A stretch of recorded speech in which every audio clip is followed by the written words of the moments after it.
जय हिंद दोस्तों, स्वागत है एक बार फिर से आज दिन भर की तमाम बड़ी खबरों में। यदि आपने अभी तक हमारे चैनल को सब्सक्राइब नहीं किया है तो कृपया चैनल को लाल बटन दबाकर सब्सक्राइब करें और घंटी बटन भी दबा दें। वही पहली बड़ी खबर, आचार्य प्रमोद कृष्णम ने की बड़ी मांग, बोले प्रियंका गांधी को बनाएं प्रधानमंत्री उम्मीदवार। दरअसल दोस्तों आपको बता दें कि यूपी कांग्रेस के अध्यक्ष अजय राय के राहुल गांधी और प्रियंका गांधी वाड्रा को लेकर किए गए दावे के बाद अब देश में लोकसभा चुनाव को लेकर सियासी हलचल तेज हो गई है। इस मामले पर अब कांग्रेस के दिग्गज नेता आचार्य प्रमोद कृष्णम ने भी अपनी प्रतिक्रिया दी है। उन्होंने प्रियंका गांधी वाड्रा को प्रधानमंत्री उम्मीदवार बनाने की मांग की। उन्होंने कहा कि राहुल गांधी और प्रियंका गांधी कहां से चुनाव लड़ेंगे इसका फैसला तो वो खुद करेंगे। जहां तक प्रियंका गांधी वाड्रा के वाराणसी से प्रधानमंत्री मोदी के खिलाफ चुनाव लड़ने का सवाल है तो उससे ज्यादा अच्छा होगा कि प्रियंका गांधी को प्रधानमंत्री पद का उम्मीदवार घोषित कर दिया जाए, फिर पूरे देश में मोदी बनाम प्रियंका गांधी होगा।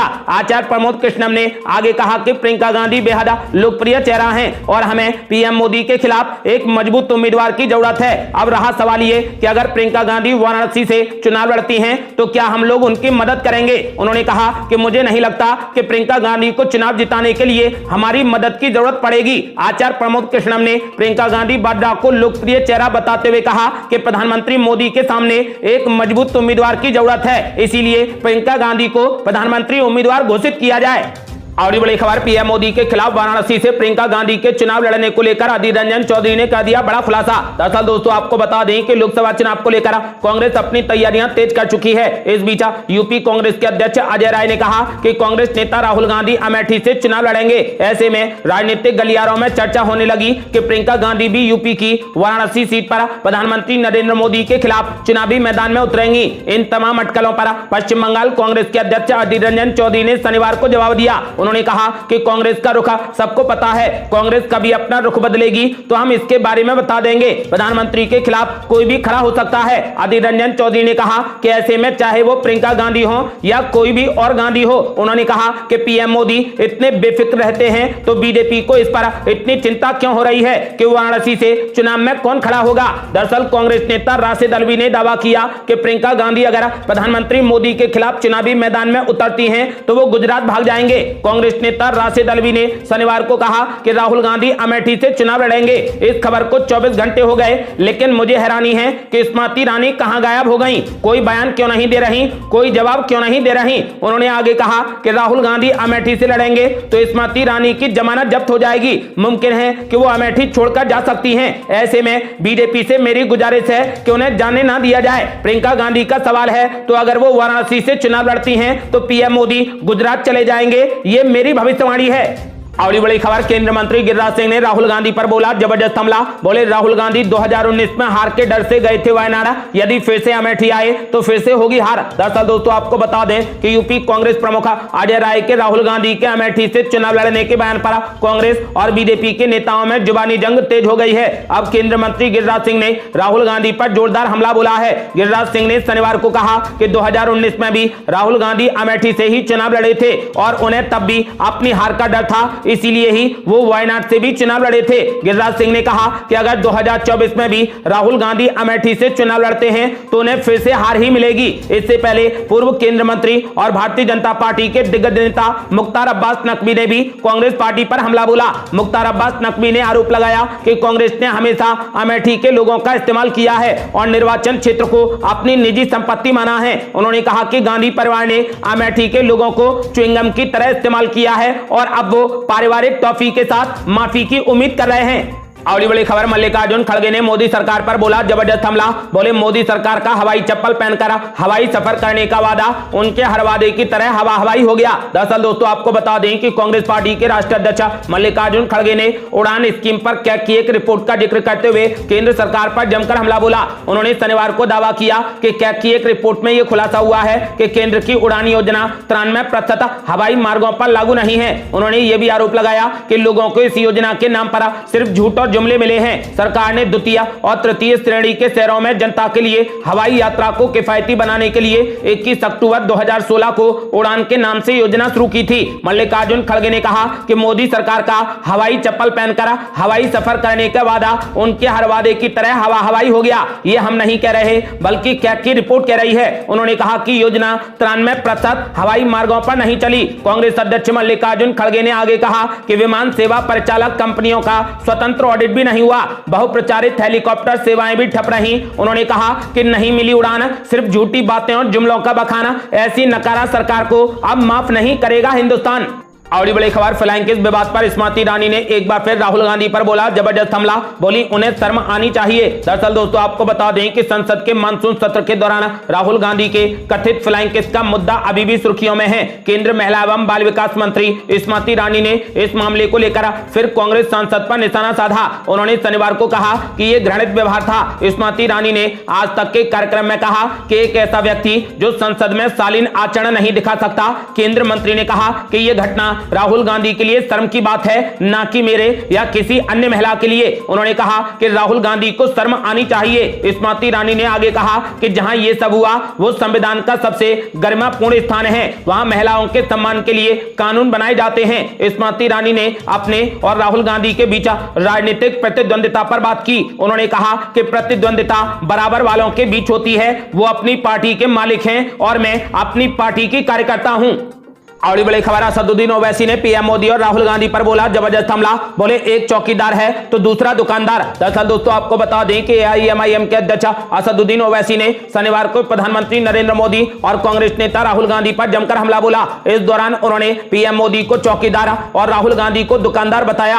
आज तक G20 शिखर सम्मेलन में बोलते हुए असदुद्दीन ओवैसी ने कहा कि प्रधानमंत्री नरेंद्र मोदी और राहुल गांधी दोनों में से कोई भी मुसलमानों के उत्पीड़न की बात नहीं करता। इनमें एक दुकानदार है और दूसरा चौकीदार है। दरअसल पीएम मोदी ने देश में भ्रष्टाचार को रोकने के लिए अपनी प्रतिबद्धता का जिक्र करते हुए अक्सर खुद को चौकीदार कहा था, जबकि इस साल कर्नाटक विधानसभा चुनाव में कांग्रेस पार्टी की जीत के बाद राहुल गांधी लगातार मोहब्बत की दुकान शब्द का इस्तेमाल कर रहे हैं। यही कारण है कि असदुद्दीन ओवैसी ने दोनों नेताओं पर तंज कसा है। एआईएमआईएम के नेता ओवैसी ने कहा कि उनकी विपक्षी गठबंधन में शामिल होने की कोई भी योजना नहीं है। ओवैसी ने भारतीय जनता पार्टी के नेतृत्व वाले एनडीए को महबूबा और इंडिया अलायंस को महबूबा करार दिया और कहा कि यह महबूबा बेहद खतरनाक है।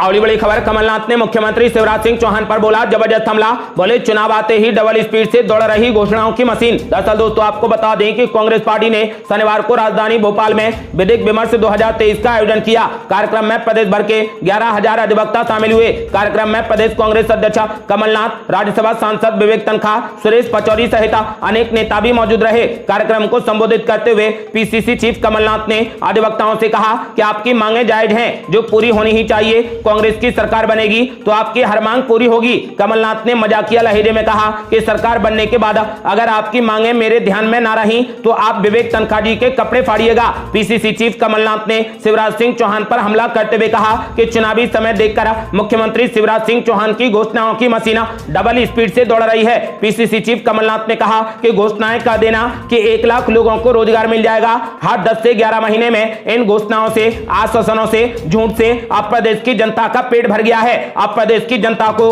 आंखें खोलने की जरूरत है कि किस प्रकार से बीजेपी की सरकार आम जनता को गुमराह कर रही है। और बड़ी खबर, राजस्थान चुनाव से पहले कांग्रेस सरकार पर जमकर बरसे कुलदीप बिश्नोई, बोले राजस्थान में पूर्ण बहुमत के साथ सरकार बनाएगी बीजेपी। दरअसल दोस्तों आपको बता दें कि राजस्थान में विधानसभा चुनाव में कुछ ही समय बाकी है। बीजेपी के वरिष्ठ राजनेता कुलदीप बिश्नोई को राजस्थान चुनाव सह प्रभारी बनाए जाने के बाद मुख्यमंत्री अशोक गहलोत के गृह जिले जोधपुर से उन्होंने शुरुआत की है। पार्टी को मजबूत करने के लिए मजबूत प्रत्याशी के लिए फीडबैक ले रहे हैं। उन्होंने कहा कि मेरे 33 साल के राजनीति के अनुभव के अनुसार मैं राजस्थान में जहां पर भी गया हूं वहां देख रहा हूं बीजेपी के प्रति लोगों में विश्वास है। मैं दावे के साथ कह सकता हूं कि बीजेपी की बहुत बड़े बहुमत के साथ सरकार बनने जा रही है। आपको बता दें कि फिलहाल राजस्थान में इस बार कांटे का मुकाबला होने वाला है। बीजेपी अपनी जीत का दावा कर रही है तो वहीं मुख्यमंत्री अशोक गहलोत ने कई बड़ी योजनाएं चलाकर एक बार फिर रिवाज बदलने की तैयारी की है।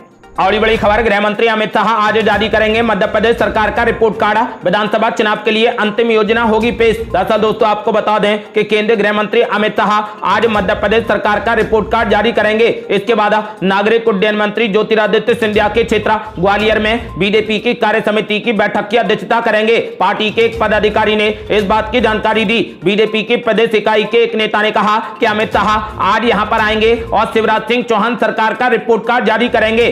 चुनाव से पहले ये प्रदेश कार्य समिति की आखिरी बैठक होगी। राज्य में इस वर्ष के अंत में चुनाव होने हैं। राजनीतिक पर्यवेक्षकों के अनुसार बीजेपी ग्वालियर और चंबल क्षेत्र में अच्छा प्रदर्शन करने का प्रयास कर रही है। ग्वालियर में पिछले वर्ष 57 साल बाद महापौर का चुनाव कांग्रेस पार्टी से हारने के बाद बीजेपी इस इलाके में अपना आधार बढ़ाना चाहती है। और बड़ी खबर, इंडिया गठबंधन में नहीं थम रही रारा। अब अधीर रंजन चौधरी ने बंगाल की मुख्यमंत्री ममता बनर्जी पर बोला जबरदस्त हमला। दरअसल दोस्तों आपको बता दें कि मानसून सत्र के बाद से कांग्रेस नेता अधीर रंजन चौधरी चर्चा में हैं। वे लगातार केंद्र सरकार पर हमला कर रहे हैं। पिछले कुछ दिनों से बात की जा रही है कि प्रधानमंत्री मोदी के सामने अगर प्रियंका गांधी को उतारा जाए तो निश्चित तौर पर जीत हासिल करेंगे। इस पर जब अधीर रंजन चौधरी से सवाल पूछा गया तो उन्होंने कहा कि कांग्रेस का रुख सबको पता है। अगर कांग्रेस पार्टी कभी भी अपना रुख बदलेगी तो इसके बारे में बता दिया जाएगा। आगे अधीर रंजन चौधरी ने कहा कि प्रधानमंत्री के खिलाफ कोई भी खड़ा हो सकता है, चाहे वो प्रियंका गांधी हो या कोई और हो। प्रधानमंत्री अगर इतने बेफिक्र रहते हैं तो आपके खिलाफ चुनाव में कौन खड़ा होगा? आपको इस पर इतनी चिंता क्यों रहती है? आपको बता दें कि जादवपुर छात्र मौत मामले पर कांग्रेस नेता अधीर रंजन चौधरी ने कहा कि बंगाल के शिक्षण प्रतिष्ठान के हालात खराब होते जा रहे हैं, जिसका उदाहरण जादवपुर विश्वविद्यालय में घटी यह घटना है। उन्होंने कहा कि कानून व्यवस्था नहीं है। जादवपुर विश्वविद्यालय 5 स्टार विश्वविद्यालय में से एक माना जाता रहा है, लेकिन आज इसे रैंकिंग के लिए जाना जाता है। यह शर्म की बात है। उन्होंने कहा कि बंगाल की सरकार को तुरंत कानून पारित करके रैंकिंग को प्रतिबंधित करना चाहिए। और बड़ी खबर, बीजेपी के दिग्गज नेता पीयूष गोयल ने राहुल गांधी को दे दिया खुला चैलेंज। बोले 2024 में हो जाए पीएम मोदी बनाम राहुल गांधी का मुकाबला। दरअसल दोस्तों आपको बता दें कि केंद्रीय वाणिज्य और उद्योग मंत्री पीयूष गोयल ने आज तक G20 समिट में कांग्रेस नेता राहुल गांधी को खुला चैलेंज दे दिया। पीयूष गोयल ने शनिवार को कहा कि वो ये चाहते हैं कि 2024 के लोकसभा चुनाव में प्रधानमंत्री नरेंद्र मोदी बनाम राहुल गांधी का मुकाबला हो जाए। दरअसल पीयूष गोयल से कहा गया कि कांग्रेस राहुल गांधी का नया वर्जन 2.0 लॉन्च कर रही है। इस पर तुरंत पीयूष गोयल ने कहा कि राहुल गांधी को तो कई बार लॉन्च किया गया है, आप अभी 2.0 की ही बात कर रहे हैं। उन्होंने कहा कि एक ही चीज को बार बार लॉन्च करने पर ब्रांड घिसा पिटा हो जाता है। केंद्रीय मंत्री पीयूष गोयल से सवाल पूछा गया कि ऐसा कहा जा रहा है कि राहुल गांधी इस बार बड़े अच्छे से लॉन्च हुए हैं। बताया जा रहा है कि अब लोग उन्हें सुनना पसंद कर रहे हैं और उन्हें देखना चाहते हैं। बीते 6 महीने में जो भी हुआ उसे लेकर राहुल गांधी को हिंदी फिल्म के हीरो की तरह बना दिया गया है। क्या आपको लगता है कि राहुल गांधी का असर इस बार ज्यादा दिख रहा है? इस पर पीयूष गोयल ने कहा कि ये बहुत अच्छी बात है। हम तो चाहते हैं कि देश में प्रधानमंत्री नरेंद्र मोदी बनाम राहुल गांधी चुनाव हो जाए। यहां पर आपको ये देखना होगा कि गठबंधन के नेता ये स्वीकार करते हैं या नहीं। उन्होंने कहा कि अगर गठबंधन स्वीकार कर ले तो पीएम मोदी बनाम राहुल गांधी चुनाव लड़ लिया जाएगा, हम इसके लिए तैयार हैं। पीयूष गोयल से 2024 का लोकसभा चुनाव इंडिया बनाम एनडीए के बीच होने पर सवाल पूछा गया। इस पर पीयूष गोयल ने कहा कि अभी तो इंतजार करना चाहिए, फिलहाल समय है। उन्होंने कहा कि पीएम मोदी, बीजेपी और एनडीए के लिए देश भर में प्यार देखने को मिल रहा है। बीते 9 साल के कामों का आकलन करें तो 2024 में बड़े निर्णायक बहुमत से एनडीए को जीत मिलेगी। और बड़ी खबर, कांग्रेस पार्टी ने बीजेपी पर बोला जबरदस्त हमला। कहा ईडी और सीबीआई का डर दिखाकर माहौल अपने पक्ष में करने का काम कर रही बीजेपी। दरअसल दोस्तों आपको बता दें कि कांग्रेस पार्टी के वरिष्ठ नेता हरीश रावत ने खुलासा किया कि राहुल गांधी वायनाड से भी चुनावी लड़ाई लड़ेंगे। 2024 के चुनावों में राहुल गांधी द्वारा दूसरी सीट से चुनाव लड़ने के बारे में बात करते हुए हरीश रावत ने अमेठी को राहुल गांधी की स्वाभाविक सीट बताया, लेकिन साथ ही कहा कि वायनाड ने संकट के समय में कांग्रेस नेता का समर्थन किया था। समाचार एजेंसी पीटीआई ने कांग्रेस नेता हरीश रावत के हवाले से कहा कि अमेठी राहुल गांधी की स्वाभाविक सीट है, लेकिन वो वायनाड से भी चुनाव लड़ेंगे क्योंकि संकट के समय में वायनाड ने उनका समर्थन किया था। अमेठी लंबे समय तक राहुल गांधी के परिवार का गढ़ रहा है। राहुल गांधी 2004 से इस सीट से सांसद थे। 2019 के चुनावों में भाजपा की स्मृति ईरानी ने उन्हें हरा दिया था। फिलहाल राहुल गांधी केरल की वायनाड विधानसभा सीट का प्रतिनिधित्व करते हैं। आपको बता दें कि पिछले लोकसभा चुनाव में दोनों निर्वाचन क्षेत्रों से चुनाव लड़ने के राहुल गांधी के फैसले ने भाजपा को यह कहानी गढ़ने का बड़ा मौका दे दिया कि वो आशंका के कारण अपने परिवार की पारंपरिक गढ़ अमेठी से भाग रहे हैं। आपको बता दें कि इससे पहले यूपी कांग्रेस के अध्यक्ष अजय राय ने स्मृति ईरानी के बारे में पूछे जाने पर कहा कि वो बौखलाई हुई हैं। स्मृति ईरानी ने कहा था कि कमल का बटन दबाइए, 13 रुपए प्रति किलो चीनी मिलेगी। क्या वे दिला पाई? अमेठी के लोग यहाँ पर हैं, उनसे पूछें। स्मृति ईरानी को जवाब देना चाहिए कि 13 रुपए प्रति किलो चीनी कहां गई। उन्होंने कहा कि इस प्रदेश में सबसे बड़ा मुद्दा बेरोजगारी, महंगाई के साथ ही लोगों को डराकर अपने साथ लेने का है। उन्होंने कहा कि भाजपा के लोग ईडी और सीबीआई का डर दिखाकर माहौल को अपने पक्ष में करने का काम कर रहे हैं। और ये बड़ी खबर, लद्दाख दौरे पर राहुल गांधी। काफी लंबे समय के बाद राहुल गांधी ने पेंगोंग झील पर चलाई बाइक। दरअसल दोस्तों आपको बता दें कि कांग्रेस सांसद राहुल गांधी लद्दाख दौरे पर हैं। इस दौरान वो बाइक से पेंगोंग झील के रास्ते पर निकले। आपको बता दें कि इसी झील के किनारे भारत और चीन के सैनिकों के बीच में झड़प हुई थी। इसके बाद से दोनों देशों के बीच तनाव की स्थिति है। राहुल गांधी ने इंस्टाग्राम पर एक पोस्ट में कहा कि पेंगोंग झील के रास्ते में हूं। इसके बारे में मेरे पिता कहा करते थे कि ये दुनिया की सबसे खूबसूरत जगहों में से एक है। आपको बता दें कि सूत्रों से मिली जानकारी के मुताबिक राहुल गांधी ने 20 अगस्त को पेंगोंग झील पर अपने पिता और पूर्व प्रधानमंत्री राजीव गांधी का जन्मदिन मनाया है। साथ ही राहुल गांधी ने काफी लंबे समय के बाद बाइक भी चलाई है। और बड़ी खबर, कर्नाटक वाले फार्मूले से मध्य प्रदेश में भी बड़ी जीत हासिल करेगी कांग्रेस पार्टी। कांग्रेस को अपनी रणनीति पर है पूरा भरोसा। दरअसल दोस्तों आपको बता दें कि गारंटियों की घोषणा और भ्रष्टाचार के खिलाफ भाजपा पर आक्रामक अंदाज। कर्नाटक में जीत के बाद कांग्रेस अब मध्य प्रदेश में भी उसी फार्मूले पर काम करती नजर आ रही है। बीते दिनों कांग्रेस नेता प्रियंका गांधी ने जबलपुर की रैली में कहा कि आज मैं कुछ गारंटी दे रही हूं जो 100% लागू होंगी। हमने ऐसा ही वादा कर्नाटक के लोगों से किया था। सरकार बनते ही वहां पर इसको लेकर विधेयक पारित कर दिया गया है। कांग्रेस नेताओं का कहना है कि वो मध्य प्रदेश में वापसी को लेकर दृढ़ संकल्पित हैं। तो वहीं भाजपा ने भी कांग्रेस पर हमले की रणनीति को बदल दिया है। आपको बता दें कि प्रियंका गांधी ने 12 जून को जबलपुर में रैली को संबोधित किया था। इस दौरान उन्होंने कहा कि महिलाओं को हर महीने 1500 रुपए दिए जाएंगे। इसके अलावा गैस सिलेंडर मात्र 500 रुपए में मिलेगा और 100 यूनिट तक बिजली फ्री होगी। 200 यूनिट तक की बिजली की कीमत आधी कर दी जाएगी। प्रियंका गांधी ने आगे कहा कि मध्य प्रदेश में पुरानी पेंशन स्कीम को लागू किया जाएगा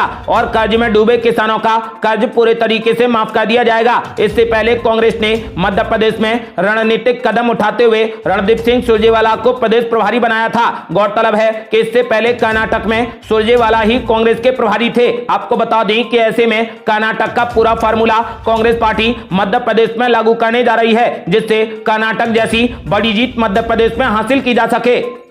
और बड़ी खबर, टमाटर के बाद अब प्याज की कीमतें बढ़ने की आशंका। सरकार ने लगाया 40% निर्यात शुल्क। दरअसल दोस्तों आपको बता दें कि प्याज की कीमतें बढ़ने की आशंका के मद्देनजर सरकार ने एक बड़ा फैसला लिया है। देश में प्याज की उपलब्धता बनाए रखने और उसकी कीमत नियंत्रित रखने के लिए निर्यात पर 40% की दर से शुल्क लगाने की शनिवार को घोषणा की है। ऐसा अनुमान लगाया जा रहा है कि इस संबंध में जारी अधिसूचना के अनुसार यह निर्णय तत्काल प्रभाव से लागू हो गया है और ये 31 दिसंबर तक प्रभावी रहेगा। वाणिज्य मंत्रालय के एक बयान में कहा गया है कि घरेलू बाजार में प्याज की उपलब्धता बढ़ाने के लिए सरकार ने इसके निर्यात पर तत्काल प्रभाव से 40% की दर से निर्यात शुल्क लगा दिया है, जो 31 दिसंबर 2023 तक प्रभावी रहेगा। प्याज पर निर्यात शुल्क लगाने की अधिसूचना राजपत्र से अधिसूचित कर दी गई है। आपको बता दें कि फिलहाल ऐसा माना जा रहा है कि टमाटर की कीमतों के बाद अब प्याज की कीमतें भी बढ़ने वाली हैं। इसके मद्देनजर अब सरकार ने इस पर 40% निर्यात शुल्क लगा दिया है, जिससे कि प्याज की कीमतें न बढ़ पाएं।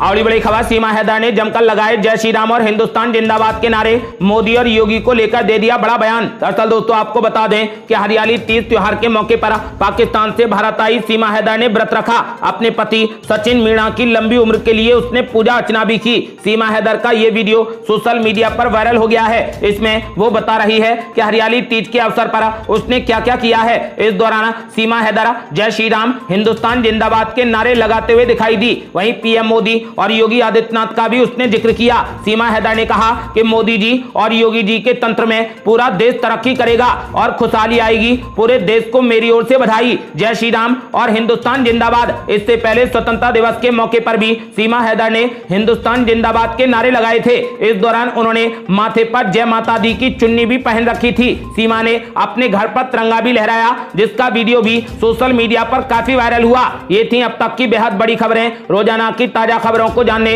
और हमसे जुड़ने के लिए चैनल को लाल बटन दबाकर सब्सक्राइब करें और घंटी बटन भी दबा दें। जल्दी मिलते हैं बड़ी अपडेट के साथ, तब तक के लिए जय हिंद, जय भारत।